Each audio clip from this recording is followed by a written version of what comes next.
let me jump right into the topic and show you or share with you how to get stocks data with Python. In this case, this is very easy because I'll be using the Yahoo Finance library. So to start, you need to install the library. You have here the documentation and also in the description. And if you don't have already this package installed, all you need to do is to write pip install Yahoo Finance. In my case, I already have it installed, so I will pass this. And okay, let's import our library. Import Yahoo Finance as IF. Okay, run it.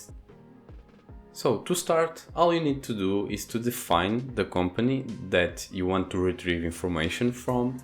And to do that, you need to know the ticker of the company and define it. So let's talk about Tesla. And all you need to do is call the library if.ticker, and then between parentheses the ticker name of the company that you want, in this case TSLA. Then run it. And from now on you can start retrieving some information. For example, generic information about this company. You can call tesla.info and run it. Now it is retrieving information and it is already here. So you have a business summary, city, etc. and a lot of stuff. I can show you information useful when you are analyzing a company. In this case, let's print some things here. For example, the price to book ratio. All I need to then do is to call the company tesla.info, and then you call the key that you want. In this case, price to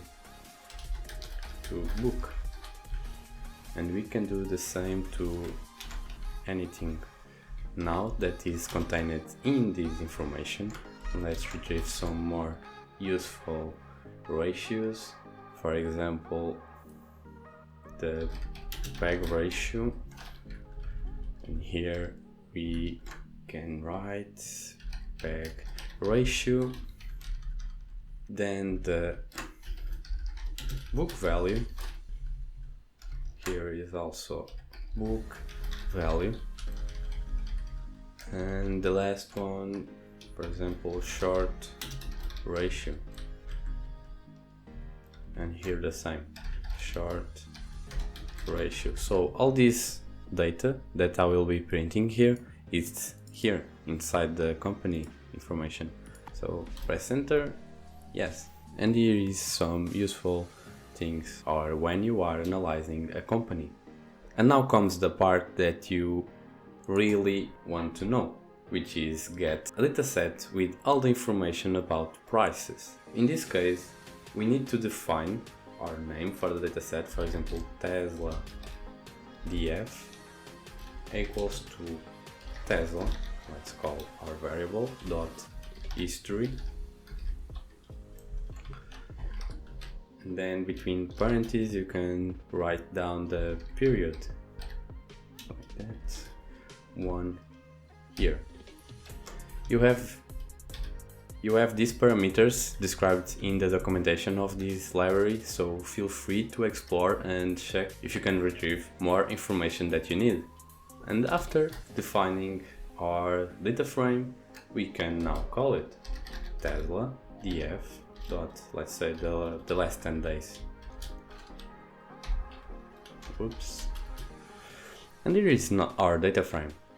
And now you can also describe our Tesla df.describe and get information about the openings, the highs, lows, close, maximum, minimum value, standard deviation, and etc. And now, in order to visualize our stocks data, let's plot our figure with a graphic size considerable larger, like 1810, then LT plot Tesla DF index, which is where is our date. Let's plot this by date, and for example close price, close, let's give it a color navy, then let's plot legends like Tesla, then let's lock our legend in the upper left, and finally plot title Tesla stock price, and then PLT show. Oops, I have an error here, but there's no attribute close. Of course it doesn't, it's missing 2 letters here. And this is our final output, our graphic, our visualization from the Tesla stock price. And that's it, everyone. We came to the end of this video. I hope this information was helpful to you, and if it was, give a thumbs up and see you in the channel.